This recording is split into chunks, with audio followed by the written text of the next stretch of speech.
up, it's talking Rasslin time. Pondwater and Amy, partners in crime.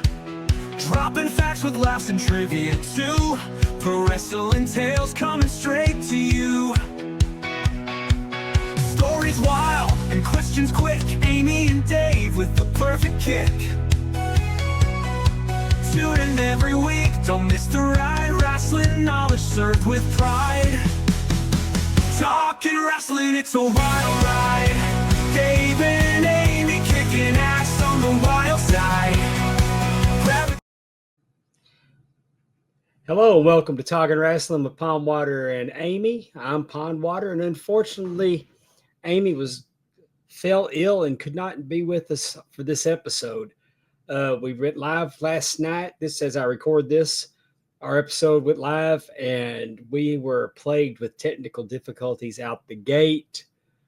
Everything that we had prepared with our talking about autographs was lost. We were trying to catch it on the fly. Efren and Dollar Bill Dave tried to jump in and help me out, and it was pretty much off the rails show. But that's what happens when you go live sometimes. So what I decided to do is go back today, and we just cut it off. We cut out all the crap that you didn't need to see, and we're going to bring in our guest, Marvelous Monty Warbucks, and me and him really had a great time just talking wrestling, because that's what it's all about. So without further ado, y'all go ahead and enjoy Marvelous Monty Warbucks. And thanks for listening. I will take a minute to go ahead and tell you about Big Time Belts. Big Time Belts over on Facebook.com. They are making belts with high quality and low prices. This is the Pan-African Championship. They made this is only half of them. They made 6 of them. Here's a really nice replica of the IWGP.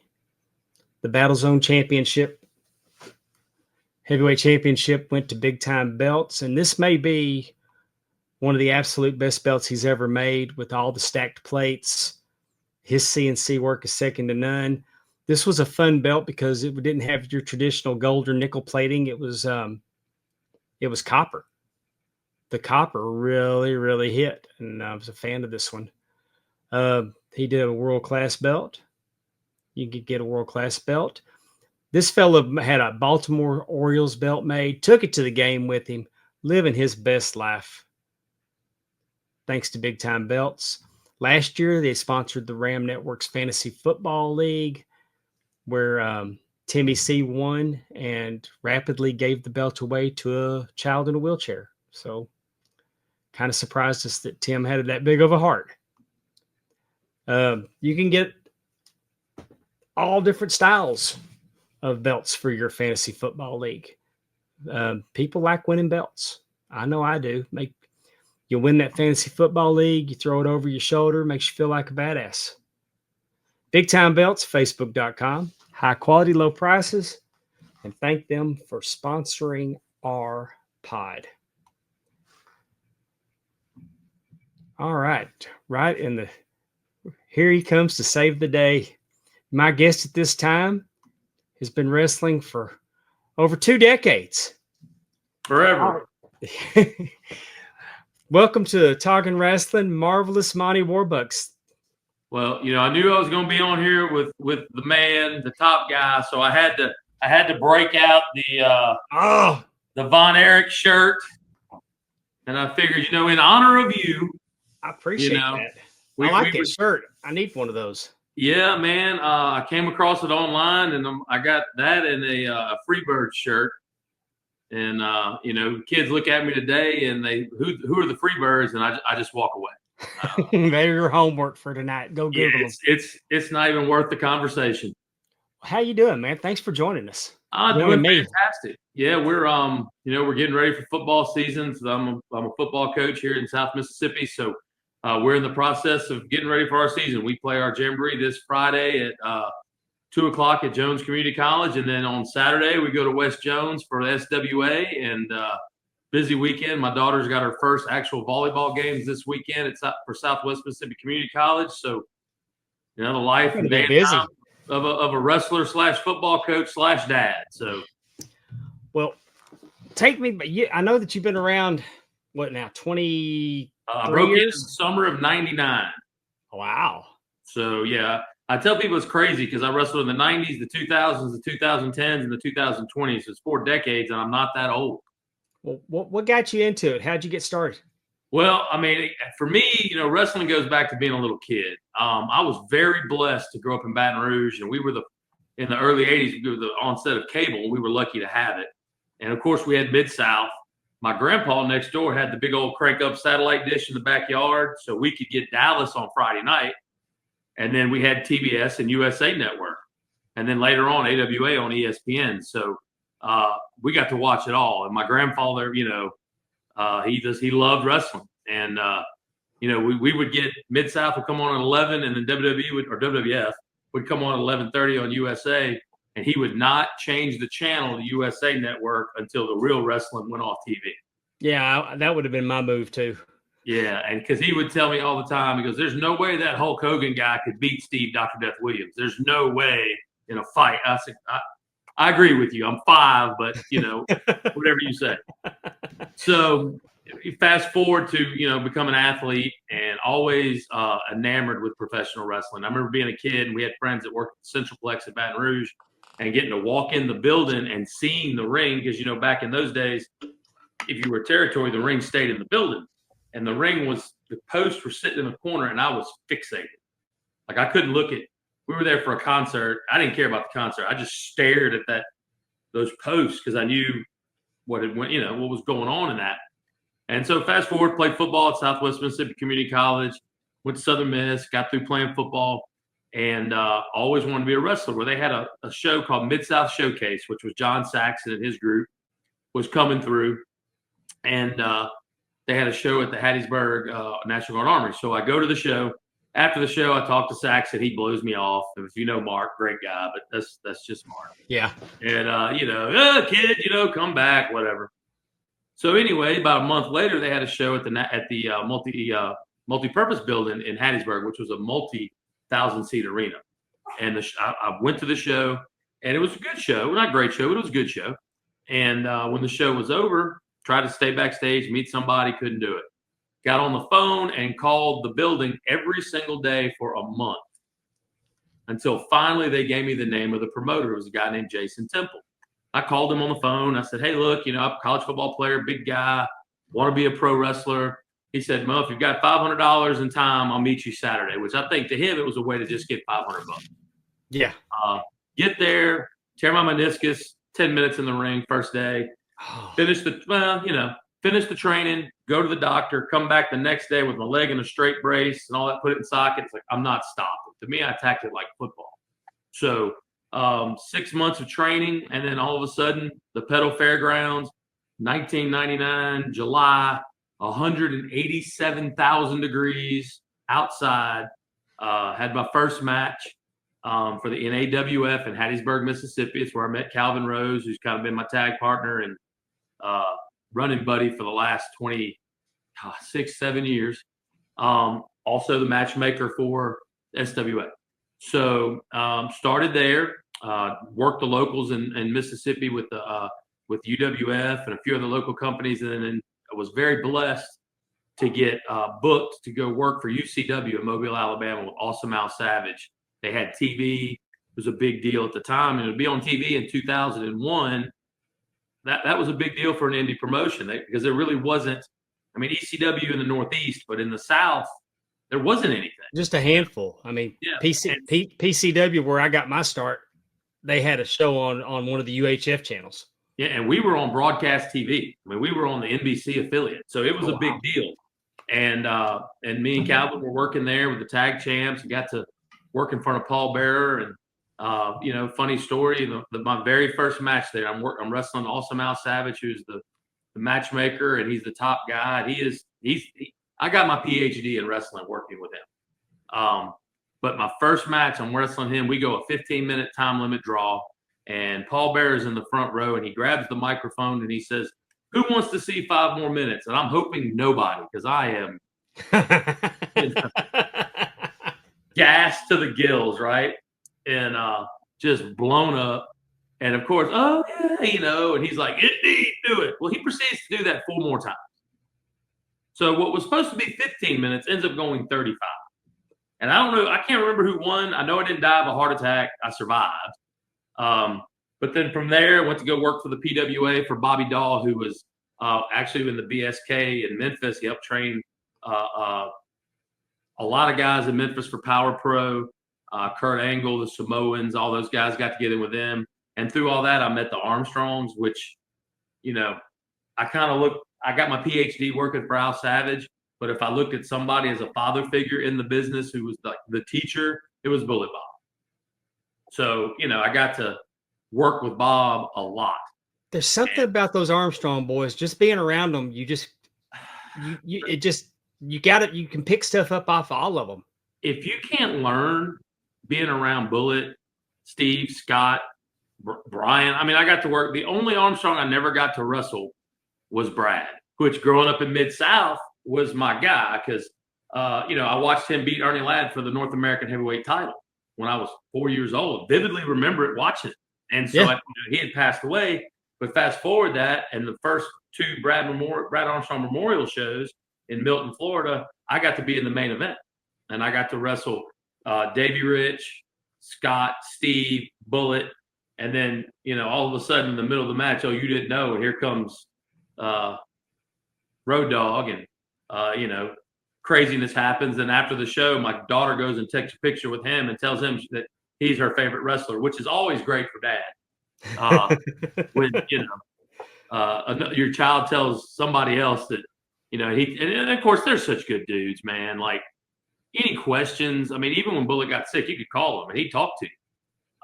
And then Stevie, which is Steve's youngest son, I had almost, I don't know exclusively, but a ton of his first matches.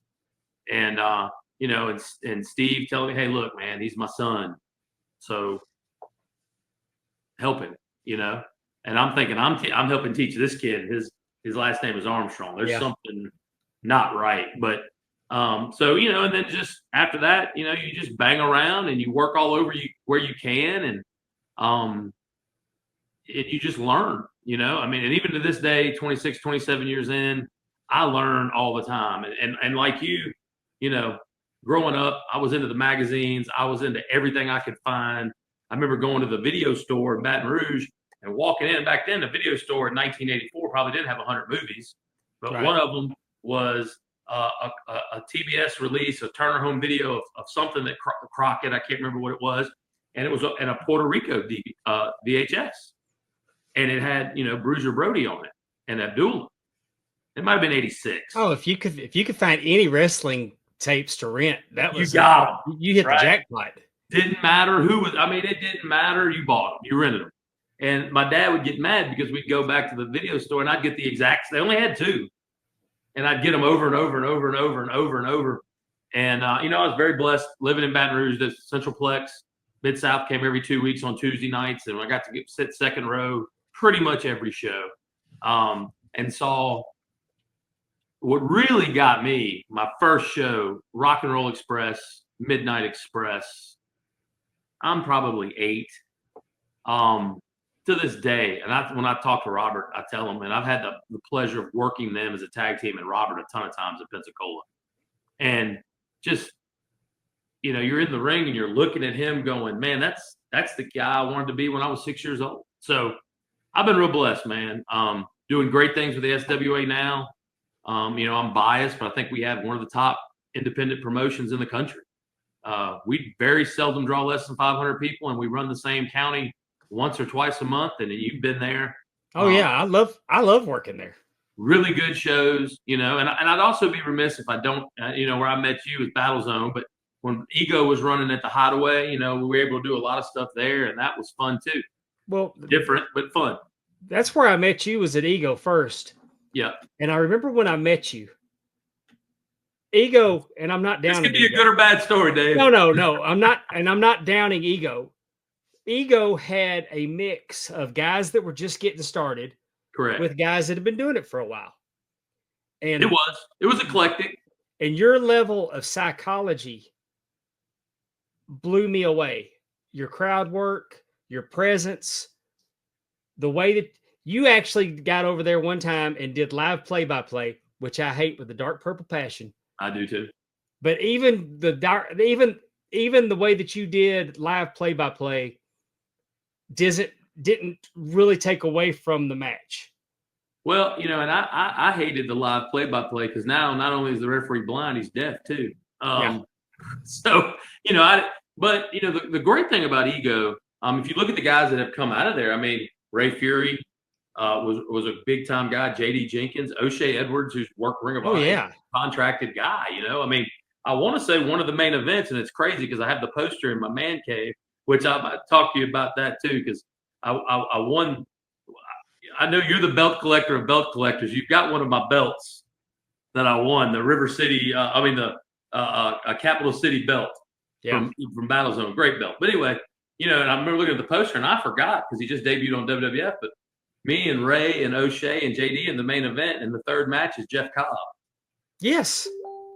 So that was Ego. I mean, you would, Warhorse, who was on AEW, all those guys, Jay would bring in, if you were a hot name on the independents, he would bring you in. And unfortunately, unfortunately, my style of wrestling and that style of wrestling isn't always the same. But it was a cool smorgasbord of a show because you had your high flyers, you had you had a Barry Wolf, you had a Ray Fury, you had a JD Jenkins, you had a O'Shea Edwards, you had a Ursa Minor, you had different guys to fulfill a whole show.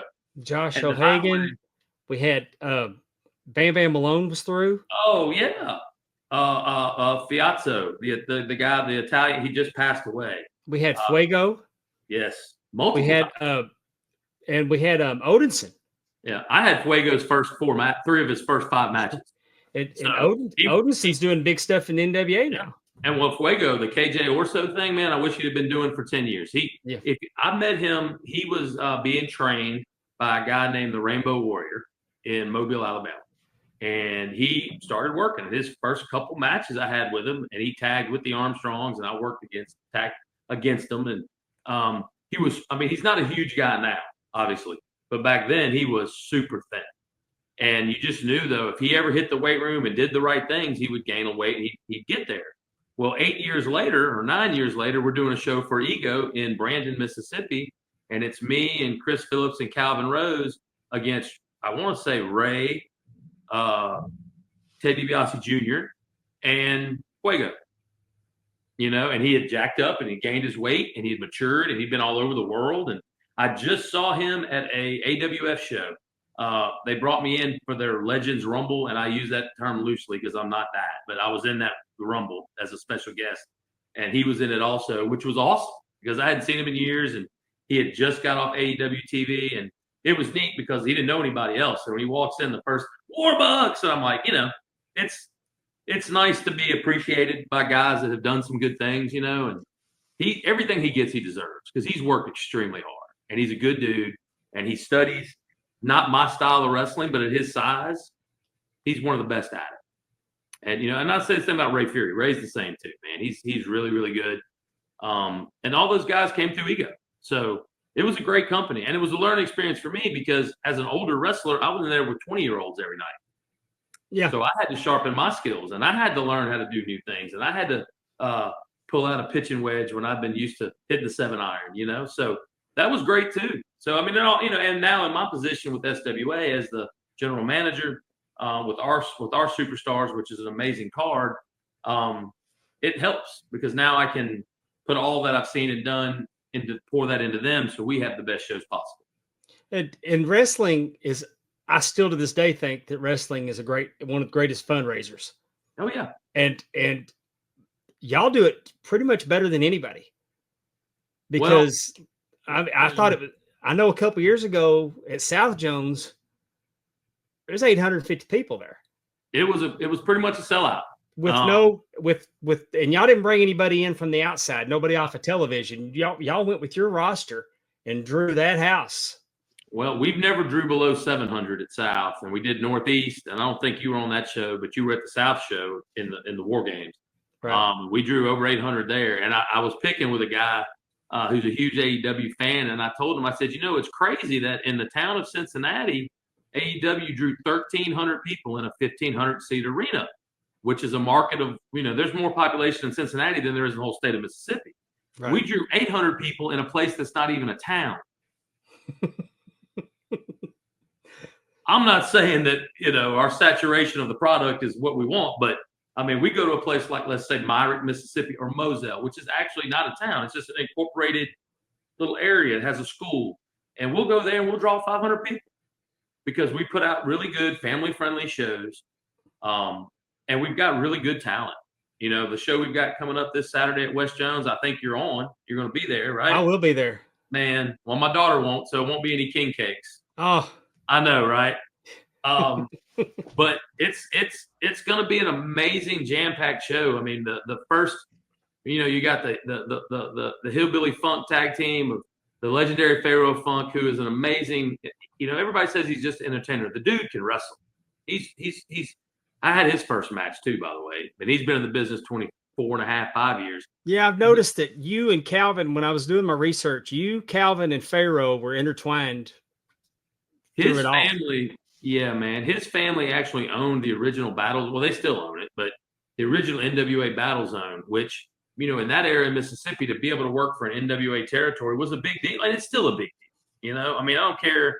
People say, oh, it's not this. It's the NWA. It's a big deal. And, to be the NWA Mississippi Heavyweight Champion, and you look at the list, and it's Cowboy Bob Kelly, and it's the Blue Yankee, and it's Bob Orton, and then Monty Warbucks. It's still, it's awesome to me. And people go, oh, whatever. But to me, it's a big deal. But we had his first matches and got very, very close with his mom and dad, who were great people. In fact, I was pallbearers at both his parents' funerals. So, I mean, Pharaoh is a tough dude. And to have him now teaming with a 6'7" hillbilly, who is the dean of Hillbilly U, to take on Samson Richards and Antonio Bronson, Samson's 6'8", former SWA heavyweight champion, the Ginger Assassin, and Bronson is the only white dude to survive the Ninth Ward in New Orleans, right? That's how tough that dude is. Yeah. So you put that in a ring, it's going to be explosive. So, you're either going to have 2/3 of the rebellion continuing doing what they're doing, or you're going to have a brand new tag team, hopefully skyrocketing themselves to some title shots and contendership. So it's a big match. And then we've got the tag team match for the tag titles, which is one of our main events. We're at West Jones, and the varsity, Braden and Noah, both played football at West Jones, played on a state championship football team there. Taking on the Daybreakers with Lucas Frost. Now, the Daybreakers and the varsity have wrestled probably 1,000 times all over the Southeast, but the Daybreakers are different dudes now, man. They've got Lucas with them, and he's a grizzled old vet. He's one of those guys. He was an ego with us. I mean, he's a tough dude, and they're different, man. When he's with them, they're different. So that match is huge. I noticed that the last show that I was with y'all. He's a puppet master, and he's pulling the strings. So that's going to be an interesting match because you got the home field advantage for the varsity versus two mean, tough guys that are being directed by a meaner, tougher dude. So they've brought it to a new level, man, and they're really good, and they've been a great tag team for a long time, and they've traded those belts back and forth multiple times in the last 7 or 8 years. So that's a huge match, and then we've got the Battle of the Riots with Leo and Paul. Last show in Moselle, Leo and Paul went to a 15-minute time limit draw. Paul asked him to shake his hand. Sammy was out there. He wanted to be there. They're actual brothers. Right. And Leo slapped Paul and wouldn't do it. And so I saw it fitting to come in and say, well, here's what we're going to do. We're going to have a match at West Jones. There won't be a time limit.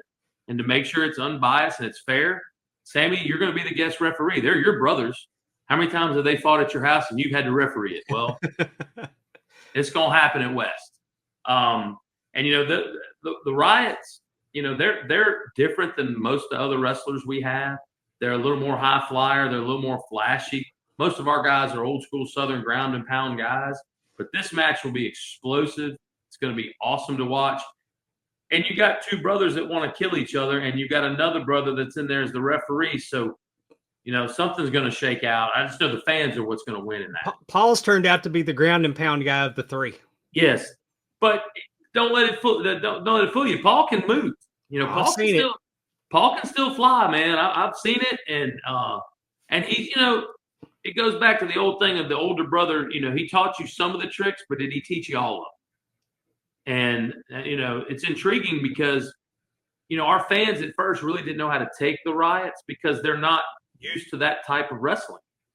But after 3 or 4 shows, they are in love with those guys, especially Sammy and Paul. Leo's attitude, the fans aren't so wild about. But Sammy did a move that impressed me more. He jumped off the top rope and did something on the guy in the ring. But then he jumped up and he drop kicked the guy on the outside of the ring, but he was on the floor. Yes. And he drop kicked him through the second and the middle and top rope, kicked him and came back in the ring and then popped right back up. And it was like the most incredible sequence. Every time I see him, he gets better every time. I always tell people he's kind of like the Young Bucks, except I believe he could actually win a real fight. Yeah. You know what I mean? I do. He's not a flippy floppy guy that if you saw him on the street corner, you would go, you know what? I want to see what that dude's about. It's flip flop with a purpose. Yes, and he will hurt you. He's a tough dude. High school football player, college soccer player, great athlete. And the crazy thing is they got another one that's coming up who's in high school right now that's 6'5". Yeah. So when that one gets, they're unbelievable. And that's a huge match. And then, we've got Brimstone, who is a huge independent star coming around. I wanted to ask you about this one. Yeah, man. Chris White, Chris coached football in Jones County forever. He's the current principal at Northeast Jones, but he was the defensive coordinator at West Jones. He got in the wrestling business about 3 years ago. But Chris is not a tall guy, but he's a spark plug, and he is physical, man. Big, tough, physical guy. And Brimstone, I told him last show because we got in an argument about something, and I said, Brimstone, and I mean this as a compliment, you would have been one of the guys that would have been in the business when I broke in. You're a good brother. You look like a wrestler. You talk like a wrestler. You walk like a wrestler. You are a professional. If I saw him at Walmart and didn't know he was a professional wrestler, the way he walks, talks, and acts, I'd go, that guy's a professional wrestler. To me, he's a hybrid between Austin Idol and Buddy Landell. Oh, well, that's you mentioned, you know how I am with Buddy Landell. He's my guy. It is the highest compliment. Oh, yes, sir. And the thing about him, he's a body guy too, in a way. I mean, he works hard. He's in shape. This is going to be kind of like a high octane athlete versus a brawler. And to quote the great Bill Watts, whoever gets there first with the most is probably going to get this one, because I don't see this going long. Both these guys have knockout capability, and they can do it at any moment quickly. So, this match is going to be pretty. It's one of those, something's going to shake out, and whatever it is, it's probably going to be pretty violent. Brimstone's got a lot more experience. He's been the champion everywhere he's ever been.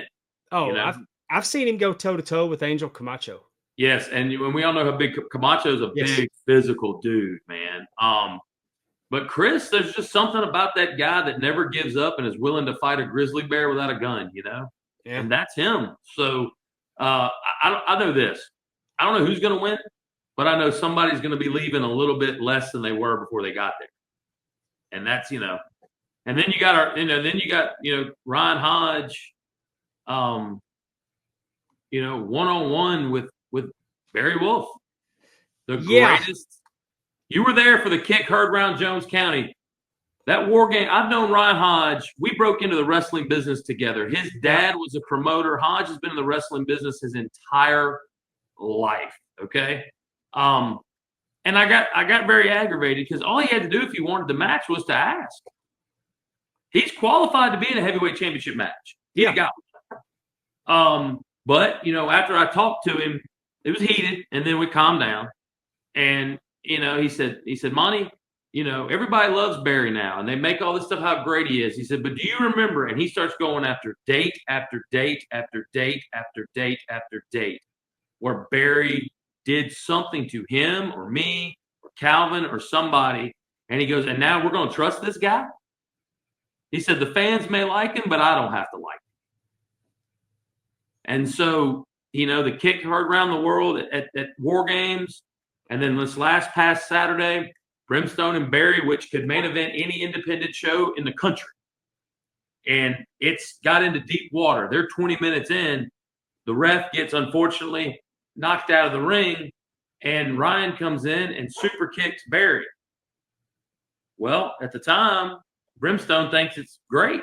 Well, then he turns around, he super kicks Brimstone, puts Barry's arm on top of him, rolls the ref in the ring. The ref counts to 1, 2, 3. And Hodge, I came out there and said, Hodge, what are you doing? He said, nobody's getting that title shot but me. Nobody's getting that belt but me. He said, somebody's going to beat Barry Wolf, and it's going to be me.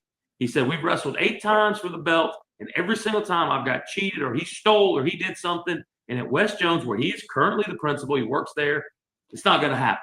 Well, that's why I was going to bring it up, because that show that the War Games was at South Jones. It was. Where he was the assistant principal, right? Correct. And softball coach. And they they were booing him out of the building before it ever started. So they kind of felt a certain way that he over at West now.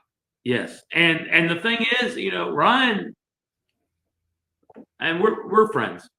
And I understand, like, Barry's done stuff to me.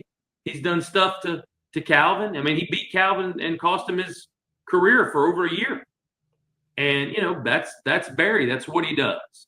But, the one thing Barry has done is he has gone to feud with the Rebellion, and the fans have taken to him, man. It's very much like Steve Austin. He's not a good guy. He's not a bad guy. He doesn't have any friends. He's just Barry Wolf. And that's the thing that changed was his opponents. Yep. And the thing is that, Ryan it ain't changed for Ryan. And he's a Hodge, and they're hard-headed. Yeah. And something, it's a match that I never thought I would. Well, let me rephrase. I knew one day I would see again, but I didn't think I'd see it like this. So it's gonna, as again, to quote the great Bill Watts, it's gonna get down the mud, the blood, and the beer, and somebody's got to come out on top. And those two guys, because I can tell you, Hodge ain't gonna quit. He's just not. And Barry is the greatest SWA champion ever of all time. And people can say this guy, that guy, that, and for me to say it, it's hard because, I personally, we're not friends, but he's that dude. He is him. So that's going to be an amazing match. And then you get to the main. We got 3 main events with the 2 title matches, and then Hunter Rhodes and Nick Wonder. This has been brewing for a long time, Dave. And Nick made the mistake of saying something about Hunter's fiance. And about 2 or 3 months ago, they're having a street fight in Moselle. And they get by Hunter Rhodes' shirt table, and she's standing there, and Hunter's about to go off when Nick grabs her, puts her between them. Well, when Hunter grabs her and moves her to safety, Nick grabs a chair and crushes Hunter over the head with it and pins him 1, 2, 3 right there. And he begins to just degrade Hunter and his fiance. Well, last week we had the contract signing, and Reginald Blackledge and Brian Hicks, the Mouth of the South from Rock 104.5, are out there. And they said they wouldn't sign the contract unless me and Calvin and Hoss leave. And I begrudgingly said, okay, because I got to get the contract signed. So we leave. Well, as this is going on, Nick and Hunter get into it. Nick tells him, I'm not going to sign it until you apologize. And Hunter says, for what? He goes, you're going to apologize to me for all the things you've done. And Hunter, he finally apologizes, but then he says, I'm not going to apologize for this. And he hits him on the head with the microphone, and they get into it. Well, Reggie hits him in the back of the neck with a cane. Well, Hunter's girlfriend, fiance, comes in the ring, and she did something she probably shouldn't have done to try and protect Hunter. She jumped on Nick's back. Well, Nick claims he didn't know it was a girl. He claimed he thought it was either her, Noah or Braden, who are both over 300 pounds. She's 100 pounds soaking wet. He drove her into the turnbuckle, knocked her out cold.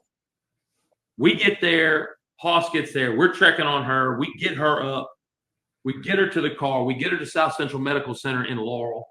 Turns out she had a bruised C4 vertebrae and a couple other things, but she's okay. She's going to be fine. But he put his hands on his fiance, man. Yeah, this is going to be this is going to be disturbing.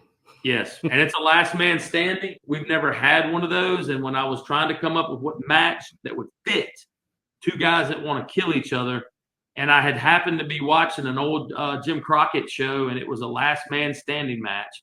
It was Bubba Rogers and Ronnie Garvin, I think. And I thought, this is fitting. You know, we're not in Texas. We're not going to do a Texas death match because the people here wouldn't necessarily maybe understand that. Yeah. But they all know what it means that if you don't get up in 10 seconds, you lose. You have to physically knock your opponent out. So, you know, those two guys are going to want to kill each other. And I think it's going to be a super entertaining for the fans, dangerous for the wrestlers. You know, I talked to Hoss, and we've made sure our liability insurance is up to date, and that we've got plenty of security, and that, you know, we've got nurses on standby and an athletic trainer, because there's a very good chance that one of these two guys is going to need it. So, well, I know Hunter's got a temper, but I don't know if he's got I hope he's got a mean streak, because we know Nick has one.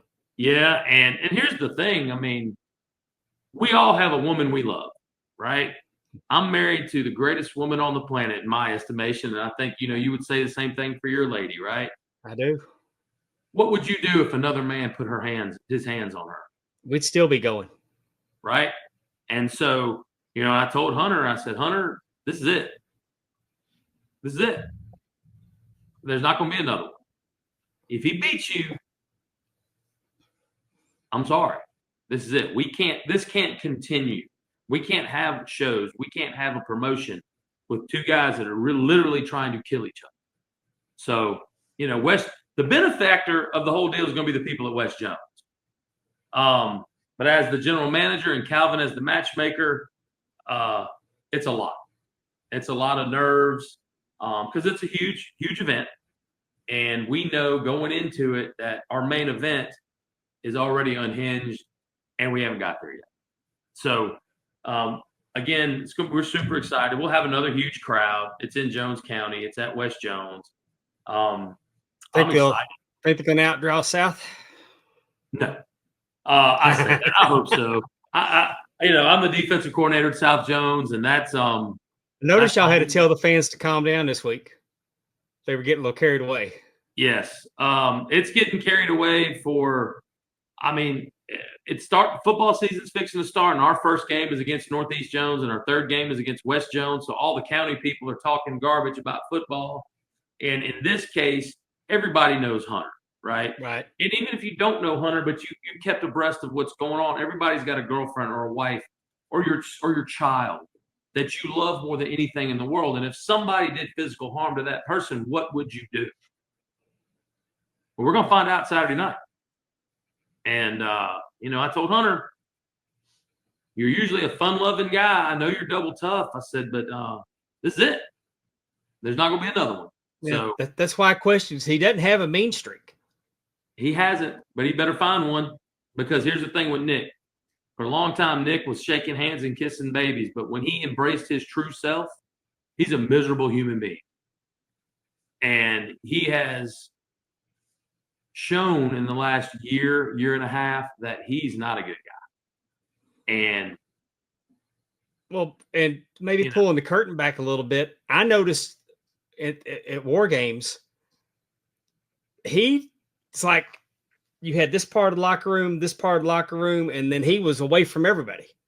Well, and he doesn't intermingle with anybody. Yeah. And if you saw the video he shot, he's standing through the curtain videoing Hunter's fiance, asking him what kind of man would leave her unprotected where anybody could get to her.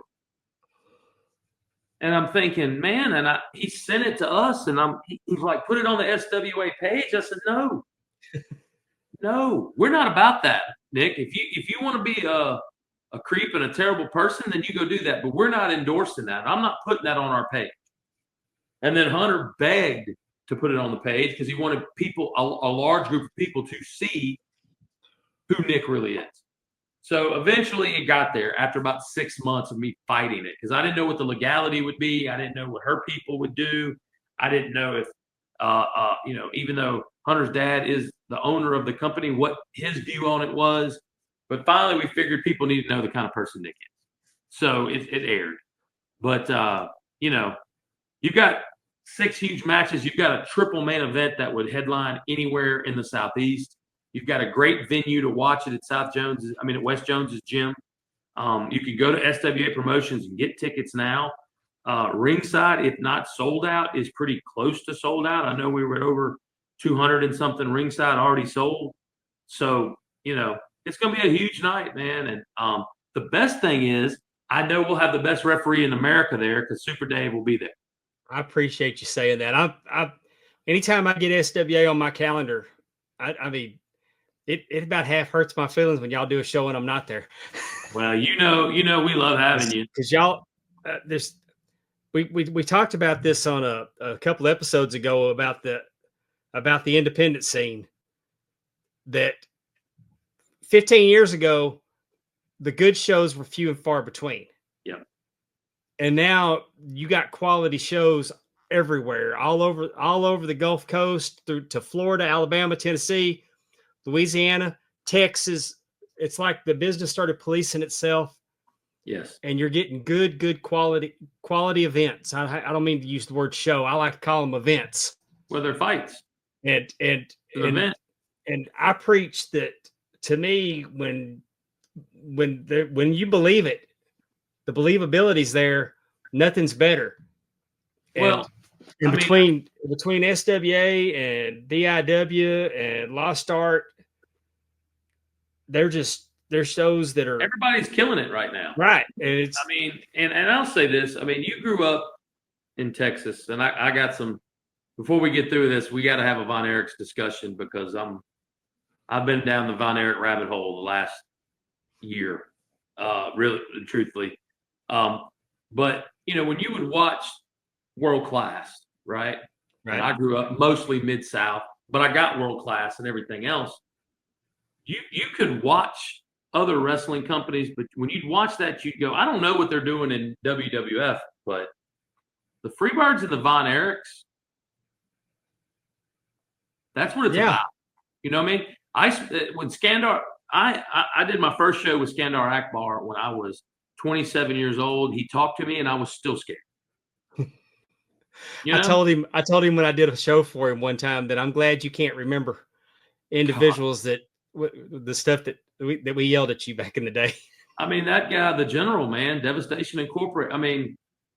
And I look at SWA as the last vestige of real professional wrestling and Southern professional wrestling. And I'm not look, what they do in the Northeast is great. What they do other places, I get it. California, West Coast, it's different people, different strokes for different folks, right? But in the South, and some people don't include Texas. I'm going to include Texas in the South now that both of them are in the SEC. People want to see a fight. Yeah. Matthew Palmer calls it Texas strong style.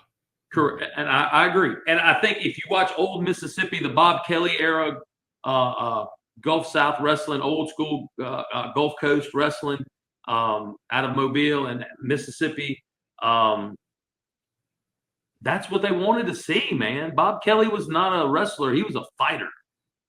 And you see Mid-South, if you don't think Terry Gordy and the one-man gang can't whip your butt, something ain't right. Well, you said you want to talk about the Von Erichs, but if you ask me what my favorite world-class match was, the one that stands out to me more than any other match, it was Terry Gordy versus Killer Khan in a Texas death match, Thanksgiving 1984.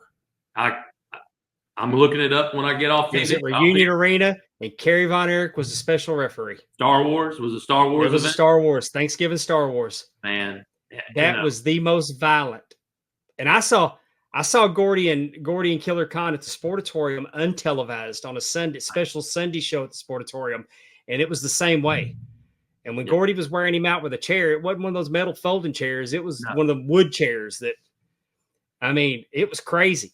Gordy and Khan, to this day, you'll never convince me that they weren't trying to kill each other. 100%. I'm the same way. I vividly remember seeing Hacksaw Jim Duggan and Crusher Darso in a cage in the Centralplex, you know? Yeah. And thinking neither one of those guys are going to come out alive.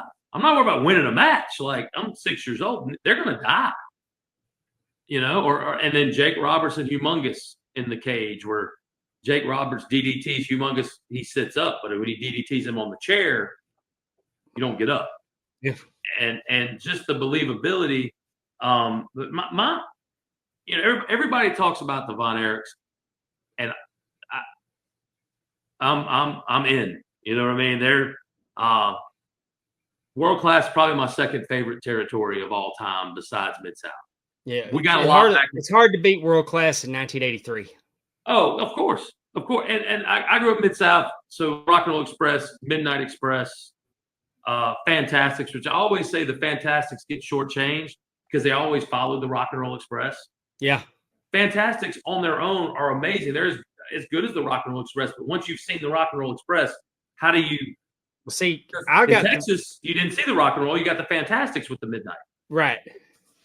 So when Midnights came in against the Fantastics, that was and that's one of the things I was going to ask. Like, so you in Texas, I mean, you got the Von Erichs, you've seen the Freebirds. When you get Fantastics Midnight, what is the fan reaction? Because that's a totally different match than Birds and Von Erich. White hot. It was white hot because everybody wanted to kill Cornette. Well, obviously, yes. And I think sometimes the focus was on the hatred for Cornette more than what was going on in the ring. But to see the Midnight Express and the Fantastics lock up, amazing. I mean, I got to see it in Baton Rouge, but I mean, it was true tag team wrestling. Correct. Because you couldn't put the Von Erichs and the Freebirds in there without it all just breaking down quickly. Yes. Yeah. The whip, the cowboy, the cowboy whipping match with the straps, and I just, you know, and to this day, the way they wore each other out with those belts, or they do the Bad Street matches, and and Buddy Roberts would wear this Stadium with the buckle with the dimes on it. Yeah, and he'd wear that buckle, and he'd take them by the ears and just ram their head into that belt buckle. Well, here's the question. I mean, because I've watched a ton. And a lot of people say Chris Adams. I could see that. I mean, Gino and Chris is a tag team, unbelievable. Who was, in your opinion, because you were there, and I'm watching it as a young kid, but I'm also 600 at that age. It felt like 6 million miles away. Who was the next tier babyface that was not a Von Erich, but he was close? You know Iceman King Parsons. See, in Mid-South, he was always a heel. Iceman King Parsons had that. Chris Adams eventually, but when Chris Adams came in, I don't think they matched him up against Jose Lothario or Grand Marcus, or he wrestled the Luchadors. Right. Chris Adams was doing suicide dives. Oh, which nobody. When I see it, I'm like, I didn't remember it at the time, but it stands out so much now. Chris Adams had the super kick. Chris Adams was doing the either the stinger, still the best the sharpshooter. He didn't even know what to call it. They called it an inverted figure four, and he was doing that submission hold. When he got with Gary Hart, he was going to bust that out on Ric Flair. Yeah, but Iceman quickly rose as the second babyface. And he was feuding with Buddy Roberts with the hair. Oh, Cream. Yeah. Then he was with Akbar and the Super Destroyers, and Andre would come in and tag with Andre came in and tagged with Iceman. And Akbar set him on fire. Oh yeah. I mean, I've seen the tapes, but I mean, it's different when you're there. You know what I mean? Like you can feel the pulse of a building. I think they could have made the Iceman the Von Erich cousin and got away with it better than they did with Lance. Better than Lance. And there's because I've always wanted to ask you this. I mean, you know, Because I look at you as a wrestling historian. I really do. Like, because I know you know and you watch and you study. Another guy that always mesmerized me in Texas, and he was huge, I thought, in Dallas, but never got anywhere else and did a lot, was Al Perez. Yeah. You know, he had a great he was look, huge in Texas, and he'd been around for a long time. and he They got brought killed him against in, Crockett and and didn't do anything. And well, I don't know if it's true or not, but the legend is that he had a bright idea that he was going to shoot on Ric Flair and take the title from him. that's not smart. And Gary Hart had kind of throw the red flag up on that. And Yeah. Well, I mean, I just remember watching him going, he's credible, he's believable, great look, he can wrestle, he's a tough dude. And in Texas, he beat everybody. And I mean, when he got anywhere else, I never, and he disappeared.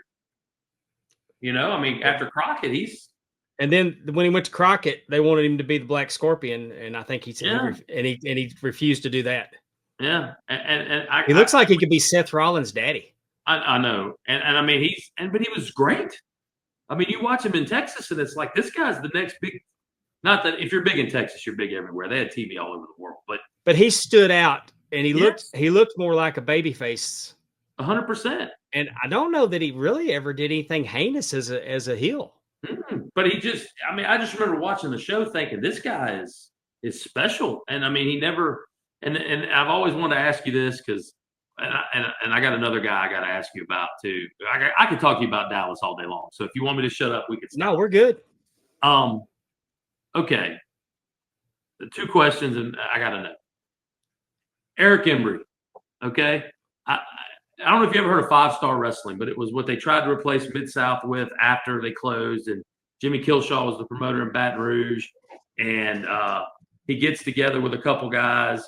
And Jake Snake's dad, and they're trying to revise it, right? And I'm getting all the Texas stuff on ESPN, man. And Eric Embry was so over in Texas, and I don't know how. I that's what I'm saying. Because I hated him in Southwest Championship Wrestling, like hated him bad. Correct. And for Eric Embry, dude, I was there and cheered when they tore the World Class banner down. Okay, that's what I was going to ask you about too. How you felt when that happened? I was glad to see it go, and the fact that Percy Pringle and Eric Embry could make Eric Embry was as over in Texas at that period as the Von Erichs ever were. It was storytelling 101. But I mean, it was how he managed to do it to this day baffles me. But I was there for it and loved him. Well, Grizzly Smith was running 5-Star, right? And they had an office in the Belmont Hotel in Baton Rouge. So they would run their TV tapings, and they had a big ballroom there. And I remember they advertised Eric Embry, and he had just been doing Dallas, and Dallas was still on TV, but it was the dying days before Global. And so he's doing the whole Eric Embry family, you know, and I mean, I remember my grandpa at the time had moved away. Like my other grandfather, he hated wrestling. He hated it. But I'm like, you're taking me to the Belmont. I have got to see Eric Embry. I got to see him. And so we get there early. I see him walk in the back. He's dipping in a bottle. He's nothing. I mean, I was 12 years old, and I was as big as he was. But, man, when he came out and hit the ring and emptied the heels out of the ring, it was like Hogan. Yeah. For those people. He was a special performer. I just, you know, and he's a guy, man, that gets lost. Like, when people start talking about the great Texas wrestlers, Von Erich's first, obviously, and Gino and Chris and all that, but man, nobody talks about Eric Embry. And that guy, when I remember getting home every day at 3:00 and the TV was on ESPN at 3:30 in Baton Rouge, and dude, you waited to see what Eric Embry was going to do with Skandar Akbar. And the whole feud is on YouTube. It's like 107 parts. Yeah, it's great. But it's unbelievable, man. And he never struck you as he's not a big guy. He's not a really great talker. He's not really he's just Eric Embry. And I think that with all the tragedy in World Class, it made it easier to make the brand a heel. Oh, I agree. Because by the time they were doing all that, I mean, it was just one right after the other. What's going to happen next? Excuse me. I remember watching it thinking, even as a kid, like this is the end of something. People nowadays don't understand. Like I was explaining to my daughter, she's a wrestling historian too. She loves the business. And I was explaining to her, I said, go look up, the Israel, the airport and the Von Erich Memorial. The world title is in the airport. And she's like, no, it's not, Dad. I said, I'm telling you, look up the Jerusalem airport. Evan's got it in a kiosk there. It's there. The wars would stop to watch these guys. And, and I get it. But, man, to me, I look at Texas and I go, what could have been?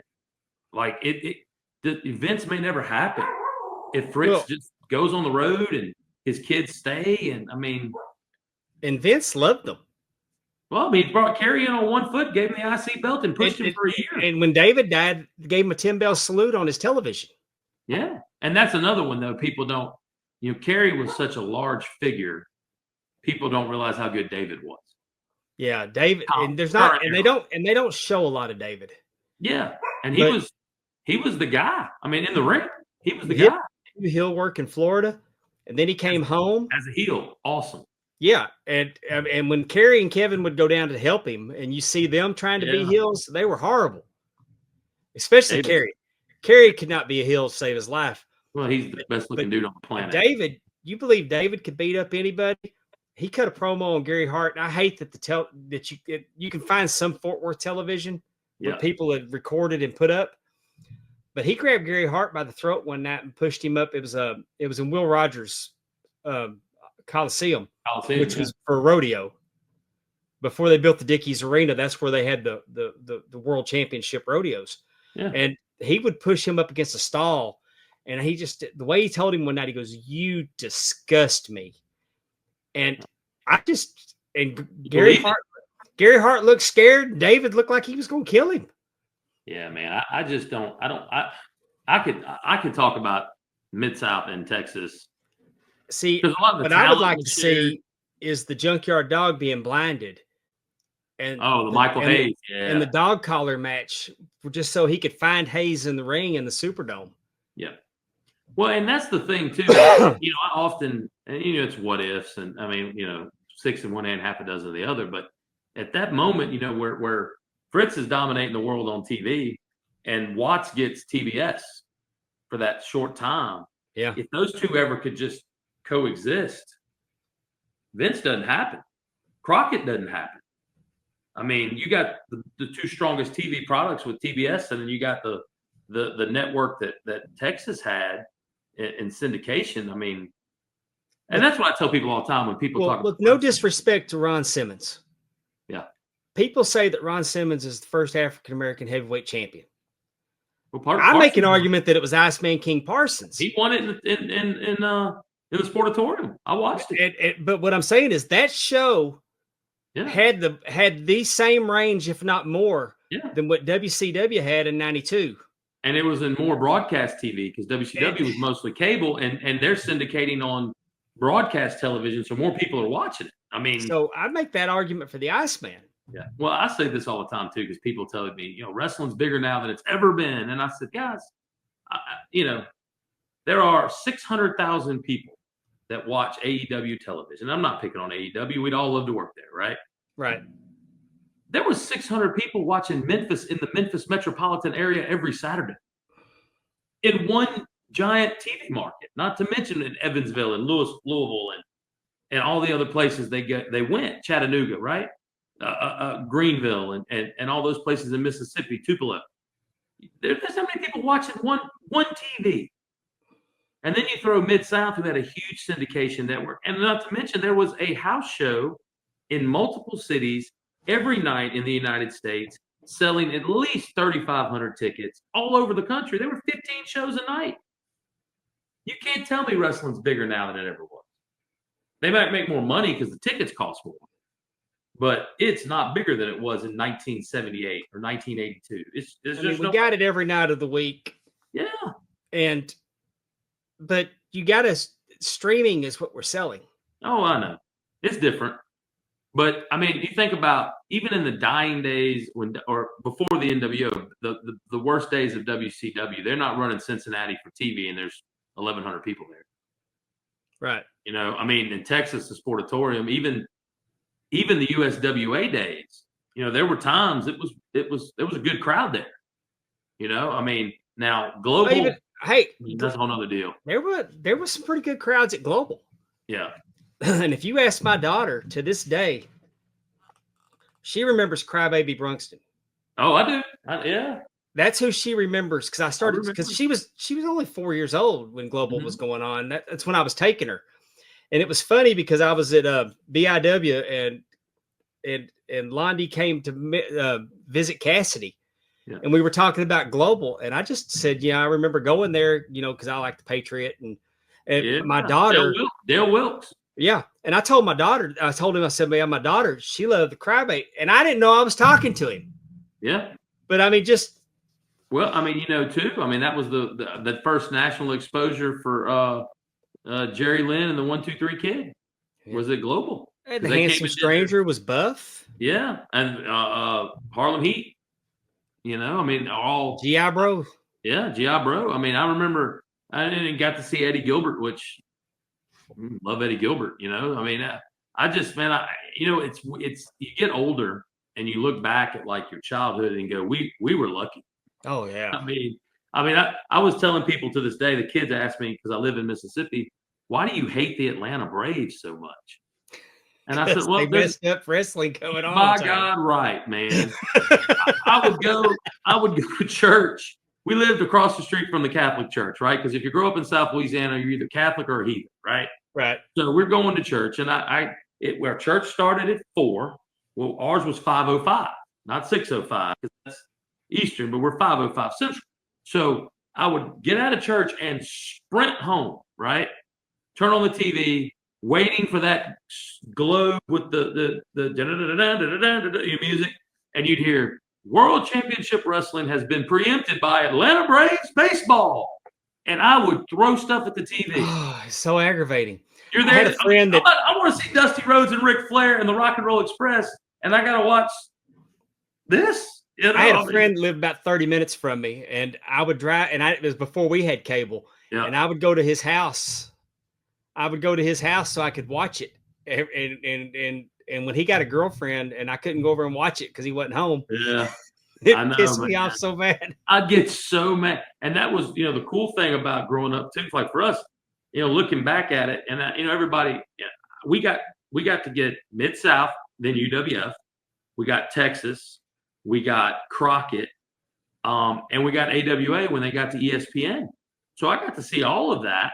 The only territory that I didn't really get to see that was regionally close to us was Memphis. But with the magazines, you could keep up with Jerry. I mean, you knew who Jerry Lawler was.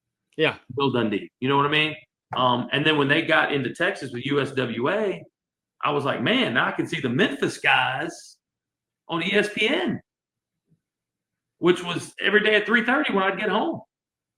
We had football practice at 5 because I played in the city league. I remember when Lawler came, the first time Lawler came to Sportatorium as the AWA champion. Kerry Von Erich just came out and got in his face. You haven't established him as a heel. But Kerry Von Erich's the dog, right? But Kerry Von Erich came down there and cut a promo on Lawler, and Kerry was a jerk. Yeah. And I'm like, because they hadn't established that Lawler was a healer, and I was excited to see Lawler because my first exposure to Lawler was on the David Letterman show. Oh yeah. Which is still one of the biggest, 4 or 5 moments in the history of television. Yeah, and still. But I enjoyed Lawler coming in, and it was. He worked Junkyard Dog there one time. I remember seeing that on a DVD. Was Lawler and Junkyard Dog in the Sportatorium? The first time I ever saw the Junkyard Dog in person, they brought him in to wrestle Kamala. Which, I mean, sell out everywhere. You know what I mean? Now I want to ask you this because you're a Dallas guy, and I didn't know this show existed till recently, where WCW did a house show in the Sportatorium. Were you there for that? I didn't get to go to it. Okay. But Jim Crockett was promoting it. Yeah. And I'd never. Well, Jim Crockett, when he moved to Dallas after it all shut down, he tried to bring the NWA back at the Sportatorium. I remember that. But I just thought, I didn't know that show even existed. That's like when World Class finally did leave, they ran a show at the Gulf Coast Coliseum in Biloxi that didn't draw real well. But then they go run a show in New England for no reason. Yeah. It drew great, but why New England? I mean, but yeah, they ran City Auditorium in Vicksburg. Yeah. Main event was Kerry Von Erich versus the Super Black Ninja, which was Muda. Yeah, but if you could have, I mean, Kerry Von Erich though. I mean, what a star. Yeah. I mean, when you think what a professional wrestler should look like, I mean, if you had never seen Hulk Hogan, right? It's Kerry Von Erich. If he could have kept his head on straight and he could have been and not ashamed of his disability. Oh, use it. You should have used it. And Vince could have made him an inspirational figure. Yes, sir. And or his dad. Why not do it in Texas? It would have been a big. I mean, I know it's a tragedy. He's hurt, but he's overcoming all these obstacles to still be this great athlete. I mean, I just think it's the generation that his dad came from. Yeah, and they viewed it as a weakness. Let's hide it. Yeah, but I had the argument with people all the time. What was better? Obviously Texas influential nationwide because of the TV. Right? Everybody that's anybody came through World Class. I saw Shawn Michaels get his hair cut by Gino and Chris. I saw Rick Rude when he was still ROOD. Yeah. Before he came back and was champion. But just the production, though, Keith Mitchell. I mean, the TV production. Keith Mitchell, Dan Bynum. But The Undertaker tells the story about his tryout match against Brody. Oh, yeah. We thought I was there. And the only reason I remember it, it's not because of The Undertaker. Anytime I saw Bruiser Brody in person, it stood out to me. It was it was a happening to see Bruiser Brody. So when Texas Red wrestled Bruiser Brody, I was there and I remember it. Well, I mean, and then TV. I mean, one of the great commentators with Mercer. I mean, you go back and watch the Kennedy stuff, and the same guy that's commentating World Class Wrestling is also breaking the news that John Kennedy got shot. Yeah, same guy. He brought credibility, but if I'm being honest, once I was exposed to Gordon Soley, David Crockett, and Tony Schiavone, I realized that Bill Mercer was, they weren't producing Mercer. They weren't listening to him for sure. No, but I tell you what he did though. When he would do the personality profiles and go to the house where Jimmy Garvin was, or go eat lunch with the Freebirds, man, wrestling gold. And Joe Ranelli, that did the ring announcing. Mm-hmm. I don't know how he got that gig, but I watched the 4th of July '83, the Von Erichs versus the Freebirds. I saw it just yesterday, as a matter of fact. He introduced them as the Fabulous Von Erichs, and then he introduced the Freebirds as just the Freebirds. Yeah. Well, I mean, but even Mark Lawrence, people give him a hard time, but I thought he was good. I mean, I thought Mark Lawrence was really good. He fit Texas. He was straight. You know what I mean? Yes. It was straightforward, much like I think Bill Watts is the greatest color guy ever, because he could explain. If you watch the hour of TV where DiBiase gets busted open against Flair, and he talks about the pressure bandage and basically turns their top bad guy to the biggest good guy in an hour. So maybe, to me, the greatest hour of professional wrestling TV ever. You hear people today bag on him for taking so much mic time. Oh, but he was so good at it. You didn't care. No, people that watch it explain what was going on. They watch it in hindsight. They didn't experience it and live it and know how good it was. When he hit Cornette, yes, man, just that's the thing people don't get today. But I could talk about it all day. Oh man. Yeah, I could too, and I've enjoyed it. And I can't thank you enough for coming on. Yes, sir. And again, SWA. We have to do this again and just talk wrestling one night. Man, I would. And I love it whenever we're together, and we do. Man, I do too, because there's not very many people. I put Calvin in this elk and Ryan Hodge too, and his dad, guys like that. But there's not very many people that I know that really love the legacy and the history of what this is. Cornette's podcast, he's talking about the Jack Pfeffer stuff that's at Notre Dame. All 2 tons worth of paperwork about all the, man, I could sit there and never leave. When Cornette goes into teaching mode, I don't think there's anything that's more enjoyable to listen to. No, But I mean, Cornette's into teaching mode. when he starts talking about what makes wrestling, he's the best. And I don't think anybody. And the thing is, I don't think anybody can argue with it. I've No. never heard him say anything about the business. I'm not talking about politics or anything like that, but just wrestling that you don't go. He's right. He's one of those guys. I mean, and David, I'll say this. You had the 3 count of the last match of the greatest dude of all time, right? Yeah. But even if you never did that, you're still, in my perception, one of the top 1 or 2 referees I've ever been around. I appreciate that. And hey, and I don't pretend like the experience and hard work got me that spot. I mean, that's just like anything in wrestling business. It's being in the right place at the right time. I mean, but the guy that was in charge wanted that for me. I knew a guy, but he also knew you wouldn't screw it up, right? And he knew how much it meant to me. And this you're month, a Flair guy. I'm a Flair. I mean, I'm a Flair guy. Like 43 years ago this month, I went to my first wrestling match, and it was Ric Flair that got me interested. And I didn't realize it at the time because he was so good at it. But the first time I went was Flair. The second time I went was because Flair was back. The third time I went was because Flair was in to wrestle Terry Gordy. And the fourth time I went was because Flair was in to wrestle Kevin Von Erich. And the fifth time I went, he was supposed to wrestle Kevin Von Erich again, but he lost the belt and Harley Race was there. I've seen that. And then I come to find out that I hated Harley Race too. Oh, God, yeah. The difference was you hated Flair, but you kind of wanted to be Flair. You just hate Harley Race. There's nothing like Harley because you couldn't beat him up. Harley just you can't hurt Harley Race. Harley just I knew I wanted to see Harley Race get beat up. Yeah. And he kicked David Von Erich in the head, making David beat him up just to get disqualified. Yeah, man. Well. And then when the Iceman had Harley Race, David was the second, and Harley Race tried to kick David in the head again, and David grabbed his leg. Yeah. But the second referee saw it. Yeah. Manning missed it. So when they thought that Iceman won, Bronco disqualified him because David interfered. Yeah. But Harley had started in trying to get disqualified that way. And here's the crazy thing. We've talked about Texas and all that for an hour and ain't even talked about Texas Stadium. I mean, that's a whole show, Yeah. I mean, but man, I want you to know how much I appreciate being on the show and how much I could do this all night. But my wife just sent me a text to put some food for her in the air fryer. So, well, I gotta run. Thank you for coming on, and I'm excited to be with y'all this weekend at West Jones. Sir.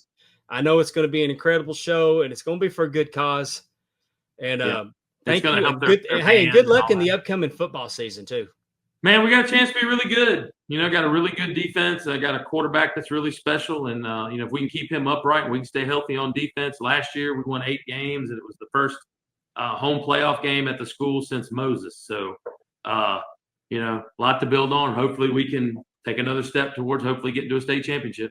Well, we got a new coach. It's a rebuilding process, but he's come to us, and he's a wrestling fan. And the first thing he told me is, I want a wrestling belt. I want a belt for the sideline, big play belt. And I want wrestling at Central Hines High School. So the fundraiser that I've been trying to get in there for 3 years is coming in January. Well, and we'll help you any way we can. I appreciate that. Well, I'll see you Saturday night. Thanks for joining me. Man. Appreciate it. Had a blast. All right. We also have the TNA Top 10. Every week we tell you about the TNA Top 10. T-Weave, Andrew, and Allison Faye do a great job on this show. We did our first. Right now, you can go vote on college football. Who you think your top 10 is going to be? We did. Their last episode was school food. Of course, everybody knew the rectangular pizza was going to win, as it should have. But that was a fun show just because it takes you down memory lane. Everybody was in the chat. Everybody was in the chat talking about all the neat stuff that they had at their schools, like I did with the tostada. You got a tostada with a scoop of rice. They put chili on top of it. It hit real hard. I remember getting the Jell-O on a plate, the Jell-O cubes on a plate as a dessert. In junior high, we could buy ice cream sandwiches or Little Debbie's cakes, and in one 30-minute lunch period as a stunt, I ate 32 ice cream sandwiches in 8th grade. 32 ice cream sandwiches. It was spectacular. I would open them, and then because they would start melting, so you just lick all four around it, and then it was like watching Joey Chestnut eat hot dogs. I could put it away back then. A fun note about TNA Top 10 is this next weekend.